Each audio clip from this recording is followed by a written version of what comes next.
Hello বন্ধুরা, welcome to my channel. মূলত আজকে তোমাদের উচ্চ মাধ্যমিক 2025 স্বাস্থ্য ও শারীরশিক্ষার লং কোশ্চেন সেশনে চলে এলাম। তোমাদের 4টি অধ্যায়ে গুটি কয়েক প্রশ্ন দিচ্ছি, যে প্রশ্নগুলো করলে তোমরা অবশ্যই কমন পেয়ে যাবে আমার বিশ্বাস। তাই দেরি না করে অবশ্যই তোমরা ঝটপট করে ভিডিওটি দেখে নাও এবং ভিডিওটিতে যে প্রশ্ন দিয়েছে তোমরা স্ক্রিনশট করে নিতে পারো বা খাতা তুলে নিতে পারো। এইগুলোর মধ্যে কিন্তু অবশ্যই আসবে। চলো শুরু করছি, কোন কোন প্রশ্ন তোমরা প্রিপারেশন নেবে। প্রথম অধ্যায় শারীরশিক্ষা আধুনিক ধারণা। এই অধ্যায় থেকে যে প্রশ্নগুলো তোমরা করবে, শারীরশিক্ষা কাকে বলে, শারীরশিক্ষার আধুনিক ধারণা সম্বন্ধে আলোচনা করো। নেক্সট, বয়ঃসন্ধিকাল বলতে কি বোঝো, বয়ঃসন্ধিকালে ছেলে মেয়েদের চাহিদা বা আকাঙ্ক্ষাগুলি আলোচনা করো।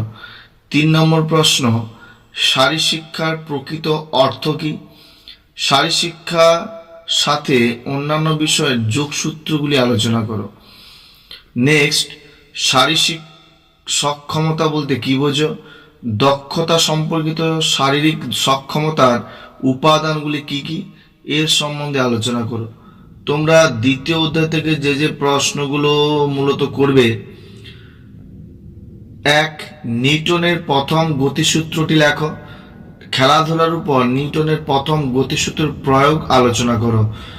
2. গতিহীনতা জনিত রোগ বলতে কি বোঝো, কয়েকটি গতিহীনতা বা হাইপোকাইনেটিক রোগের নাম লেখো। স্থূলতা কাকে বলে, স্থূলতার কারণগুলি আলোচনা করো। নেক্সট, 3 দাগ, উচ্চ রক্তচাপ কাকে বলে, ইহা কয় প্রকার ও কি কি আলোচনা করো। 4. সক্রিয় জীবনশৈলী সম্পর্কে আলোচনা করো।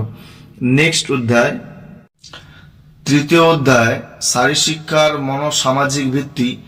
এই অধ্যায় থেকে তোমরা যে প্রশ্ন করবে, আগ্রহ বা অনুরাগ কাকে বলে, আগ্রহ কয় প্রকার ও এর প্রকারভেদ আলোচনা করো। প্রক্ষোভ কাকে বলে, খুব ইম্পর্টেন্ট প্রশ্ন। দ্বিতীয় দাগে রয়েছে প্রেষণা কাকে বলে, ক্রীড়াক্ষেত্রে প্রেষণার ভূমিকা আলোচনা করো। তোমরা চতুর্থ অধ্যায় থেকে যে প্রশ্নগুলো করবে, শীতলীকরণ বলতে কি বোঝো, ক্রীড়াক্ষেত্রে শীতলীকরণের উপকারিতা আলোচনা করো। 2. কন্ডিশনিং কাকে বলে, এর প্রকারভেদগুলি কি কি সংক্ষেপে আলোচনা করো। কন্ডিশনিং এর গুরুত্ব বা প্রয়োজনীয়তা লেখো। 3. উষ্ণীকরণ বলতে কি বোঝো, ক্রীড়াক্ষেত্রে উষ্ণীকরণের প্রয়োজনীয়তা লেখো। 4.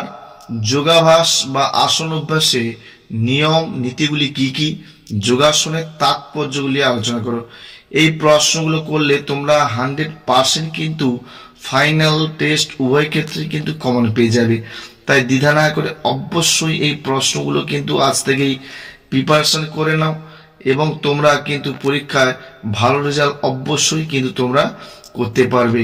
যদি ভালো লেগে থাকে অবশ্যই লাইক কমেন্ট শেয়ার করতে কিন্তু ভুলবে না।